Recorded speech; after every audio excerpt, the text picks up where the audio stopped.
Bienvenue sur la chaîne d'Extermination SM. Je suis Dominique, experte en gestion parasitaire à Montréal et les environs.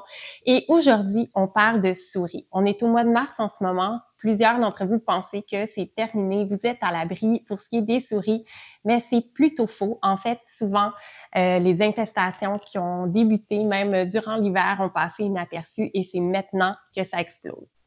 Alors, en réalité, pour ce qui est des souris, elles peuvent rentrer à l'année dans nos propriétés.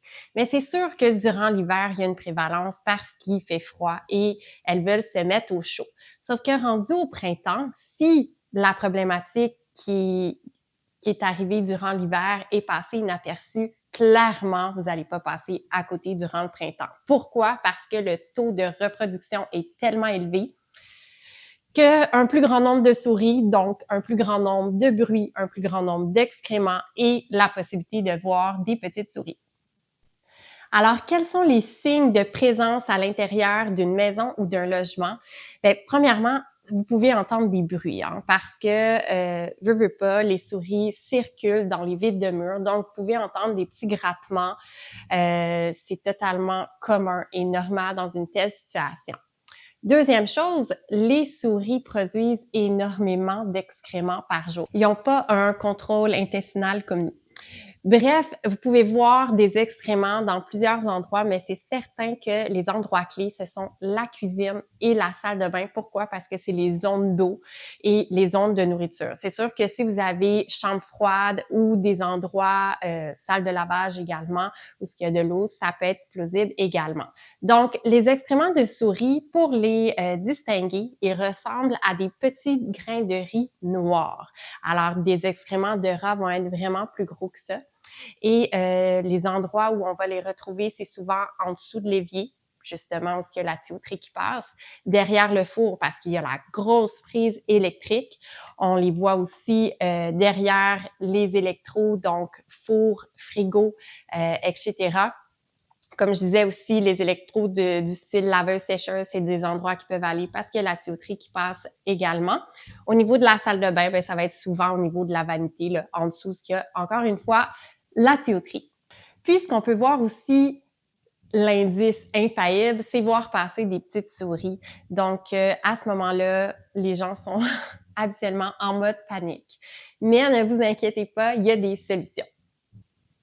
Alors maintenant, voici les erreurs que les personnes font habituellement. Alors, première erreur, attendre en pensant que la situation va se résorber seule. Malheureusement, non.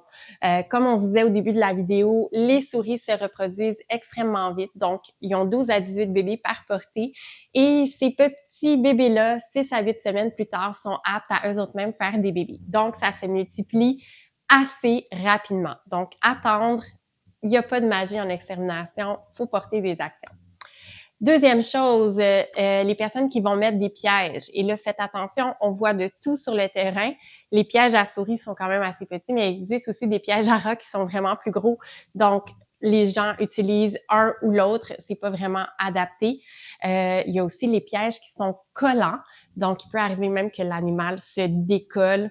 Au niveau éthique, c'est so-so parce que c'est une façon où l'animal souffre beaucoup étant donné qu'il est collé et il meurt de déshydratation et de faim.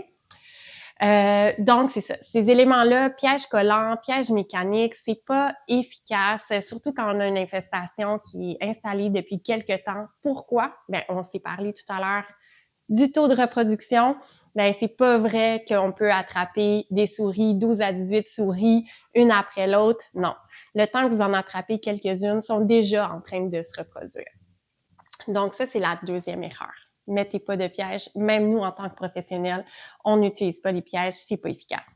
Troisième chose, mettre des poisons que vous achetez dans les commerces, donc Canadian Tire, Rona.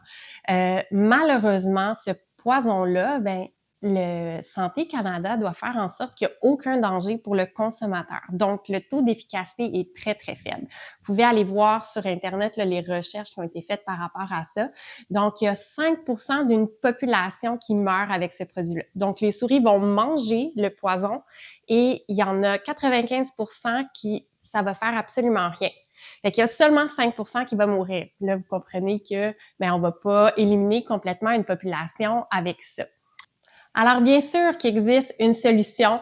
Alors, c'est de faire appel à un exterminateur professionnel. Faites attention avec ça. Vérifiez vraiment que votre exterminateur soit certifié par le ministère de l'Environnement, qu'il ait un permis d'entreprise valide et préférablement qu'il fasse partie de la QGP, qui est en fait l'Association de gestion parasitaire du Québec, parce que comme dans tous les domaines, on peut tomber sur de petites surprises. Donc, pourquoi faire appel à un professionnel? Parce que lui, il peut acheter un produit professionnel. Malheureusement, vous pouvez pas vous procurer ce type de produit-là parce que ça demande un permis d'entreprise, un certificat également.